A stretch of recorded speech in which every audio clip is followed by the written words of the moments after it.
Tyndale University, Canada's leading evangelical college and seminary. And it prides itself on faith, freedom and learning. Now, President George W. Bush, important guy, he was due to speak next week to a Tyndale breakfast on the subject of Christian education. It's quite a coup, isn't it? Well, then a petition was circulated by some former students, some members of staff complained, and the speech was cancelled. Joe Boot is a senior pastor at Toronto's Westminster Chapel, and Dr. Scott Masson, professor of English at Tyndale University. My golly, what's happened? It's Ann Coulter again, but this time in Toronto. We'll begin with you, sir, because you're a professor there. Yes. Now, I spoke to Tyndale University, and I've spoken at this place 2 or 3 times over the years. They've invited me in. Mm-hmm. I was good, wasn't I? Oh, magnificent. I'm sure they'll ban me in future. I spoke to the head of communications. I assume she knows who I am. I'm not an enemy of this place. And I said, what happened? And she said, scheduling conflict. And I said, really? Because I've had various phone calls from quite a number of people now saying this is not what happened. And she said, scheduling conflict. 5 times I asked her, and she just repeated the phrase, scheduling conflict. Now, in that it's a Christian organization, a Christian institution, it sounds as if she might not be telling the truth. Well, it doesn't... I have no access to the specifics of the reason that it was cancelled. What do you think happened? I have no idea, quite frankly. The questions that have been raised by it and concerns that I have, and one of the reasons I was willing to come and speak on this is my concern is that it appears to be an academic freedom issue. Mm-hmm. And it appears that the winds of our time, which blow from the left, have motivated the change. And so that is the appearance. And I wanted to come on here to speak precisely because of that. Well, we know a petition was circulated. That we know. Not many, I think 50 or 60 names. It was 85 when I looked this morning. Okay, and these are people, they're former students? I believe so. Okay, and we know there was some internal dissent, some people who said that Bush is a war criminal and you shouldn't be having him here and so on.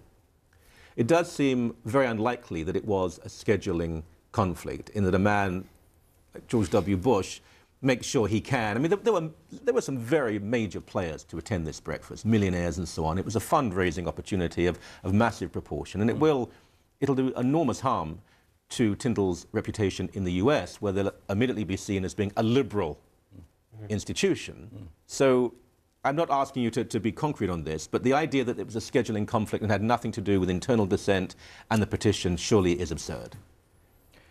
It doesn't sound sufficiently concrete. I would have thought more needs to be said to dispel the appearance of what you're suggesting. Okay, Joe Boot?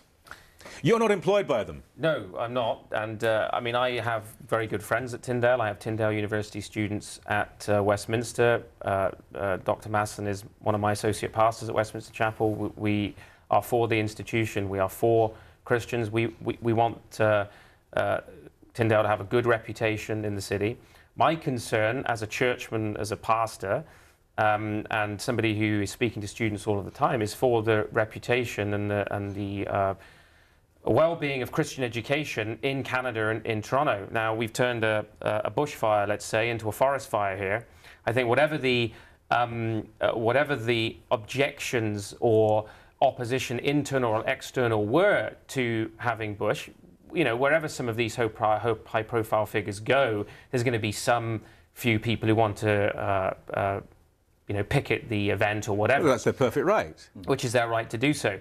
But to give the appearance, let's put it that way, of caving to cultural Marxism, which is very extensive in the church, and I think a lot of people, and this is my primary concern, is that many people do not realize the extent to which what we might call a social justice movement, which is not a biblical understanding of justice, but a statist, cultural Marxist perspective, has influenced the churches through the emergent church movement, and has... Just explain the emergent church movement, because I mean, look, most people couldn't care less, frankly, and it's a very small organisation. It tends to be people who want to be very trendy and so on, and so that they're frightened of joining left-wing parties, so they stay within the Christian church and they wear sandals, grow their hair long, and they strum their guitars. It's not particularly important, but it is leftist, I suppose. It would claim not to be, but it is. Yeah, I mean, I would say that it is, you're right in identifying some of those markers, but I would say its pervasive character is like old liberalism, which was thought to be fringe, very insignificant to start with, and then spread very, very widely and became very influential. Now, contemporary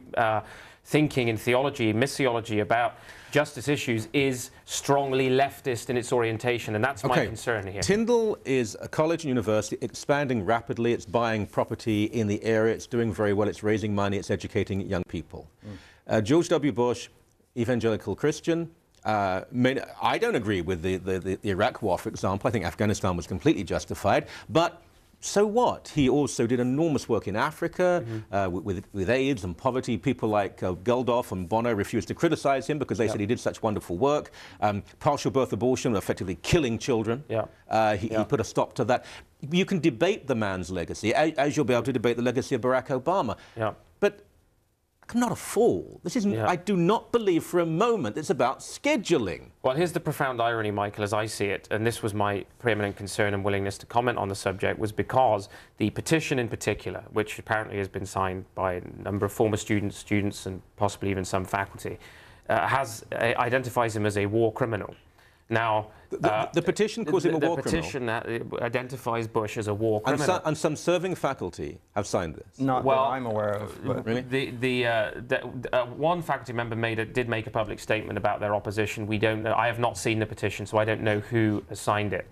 But and I would be certainly would think that the vast majority would have no interest in signing such a thing. I should be clear on that. However, to identify Bush as a war, I, like you, I'm not a pro-militarist conservative in that I didn't support the Iraq war, but nonetheless, that petition suggests that the important thing is critical thinking, and then goes on in the petition to say, therefore, we should not hear this man. Now, of the recent US presidents, this accusation of war criminality, just one point of just common sense. Since the War Act resolution of 1973, US president cannot declare war and send troops into battle on a foreign shores beyond 60 days without congressional approval. The whole of Congress is therefore, which approved of the Iraq war, are war criminals. All of the coalition, the British Prime Minister, all the other countries involved are therefore war criminals. It's incredibly, it's anti-intellectual, it's childlike, it's first-year university, look at me, mum and dad language. It's pathetic. Petitions are irrelevant. Why did not the college, the seminary, the university, whatever we're going to call it, say, thank you for the petition, now shut up? This man is coming to speak. He was the most powerful man in the world. He is a fascinating figure. Be outside protesting if you can get up that early. That's fine for you. But he's speaking about Christian education. We want to hear him. What seems to have happened is they have said we will not hear him because there is some dissent. And I am a bit surprised at that, because just the day before, the president circulated an email to the faculty and the staff. The president of the university. Yes, not George Bush, but President Nelson. And he said that we are a place that believes in dialogue, and we will want, and if clearly there are objections here, principled objections. Some of us are pacifists, some of us are not. And we are going to have a series of speakers that will present divergent views on issues of relevance to Christian faith and the public life and so forth. Now, that's what was stated. And so when it was pulled, I think I was stunned, and my colleagues were as well. I spoke to a number of them yesterday. And this is, I'm not an official representative here by any means. We did up, by the way, we asked people to come on, that they said no, that the only comment they would make is scheduling conflict, which is why they're not represented. Okay, but in speaking with my colleagues, those who I know opposed it, I mean, explicitly opposed him as a man. And again, they said that they thought that this was terrible because, again, of the appearance of an opposition to academic freedom, which is directly contrary to my experience at Tyndale. Now, I've taught there. This is my 9th year. Let me give you an illustration of what I say in my first class.